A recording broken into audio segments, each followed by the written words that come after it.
हमारे नुमाइंदे Islamabad high court की बीट करते हैं, उनसे आज तोशाखाना के हवाले से भी बात करेंगे। सबसे पहले इमरान, आपसे इमरान खान पीटीआई चेयरमैन के हवाले से आज जब चीज़ें गई हैं तो बेंच नहीं थे। गुज़श्ता रोज़ हम एहतशाम भी थे और तैयब बलोच भी ये बात कर रहे थे कि अब ज़मानतों के मामलात भी नहीं हो पाएंगे।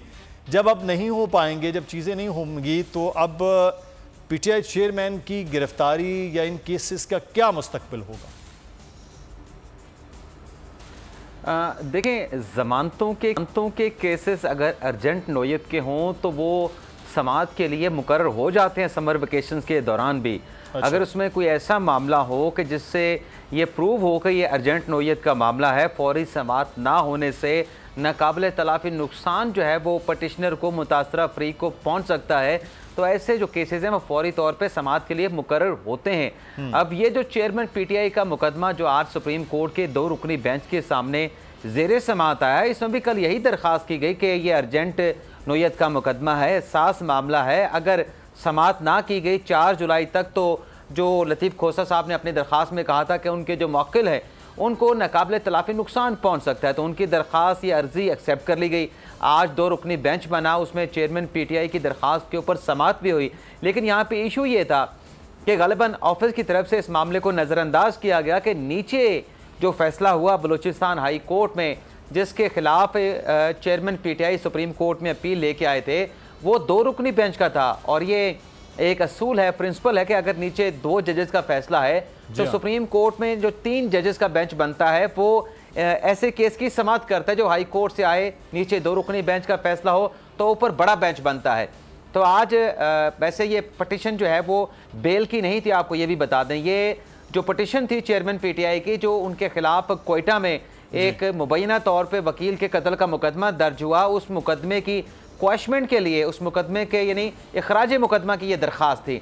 तो इस केस में जो चेयरमैन पीटीआई के वकील थे लतीफ़ खोसा साहब, उन्होंने कहा कि आप स्टे ऑर्डर जारी करें, जो इस एफआईआर के ऊपर इक़दामात उठाए जा रहे हैं, जो जीआईटी बनी है, इन तमाम प्रोसेस को रोक दिया जाए, तमाम प्रोसेस रोका जाए, और जब तक इस केस का फैसला नहीं होता किसी किस्म का एडवर्स या सख्त एक्शन जो है वो चेयरमैन पीटीआई के खिलाफ ना लिया जाए। अच्छा, इसमें जब अदालती कार्रवाई की समात हो रही तो बाज़ार ऐसा लगा कि जो लतीफ़ खोसा साहब ने दलाइल दिए वो शायद ये चाह रहे थे कि हुक्म इम्तना जारी कर दिया जाए।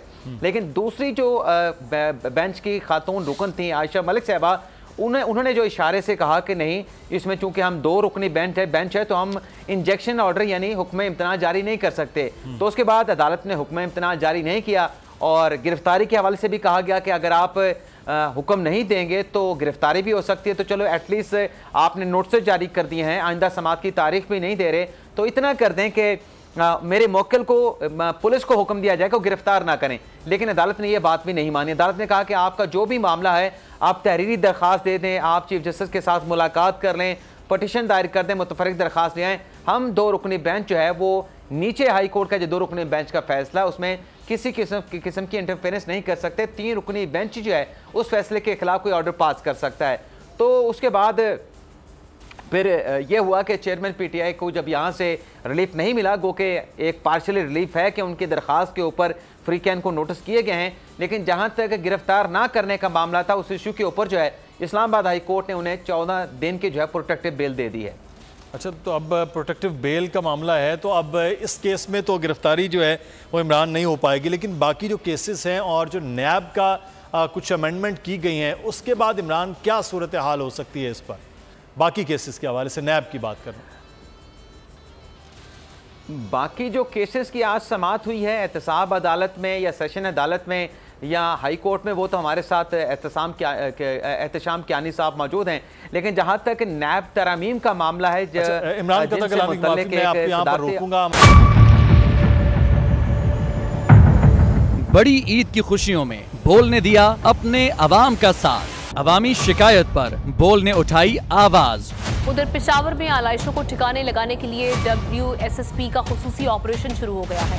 जिसमें 3,259 एहलकारों समेत 683 गाड़ियां हिस्सा ले रही हैं। बोल की खबर पर इदारों ने भी कसली कमर, लिया एक्शन। लाहौर में मुख्तलिफ मकामात पर अलाइशें जो है वो हमें सड़कों पर दिखाई दे रही थी, लेकिन उसके बाद जो LWMC है उनका अमला जो है वो उसके बाद फील्ड में निकला और उसके बाद अलाइशों को हटाने का सिलसिला जो है वो शुरू कर दिया गया, क्योंकि बोल है पाकिस्तान का नंबर 1 न्यूज चैनल। सब्सक्राइब करें और बेल दबाएं ताकि कोई खबर रह न जाए।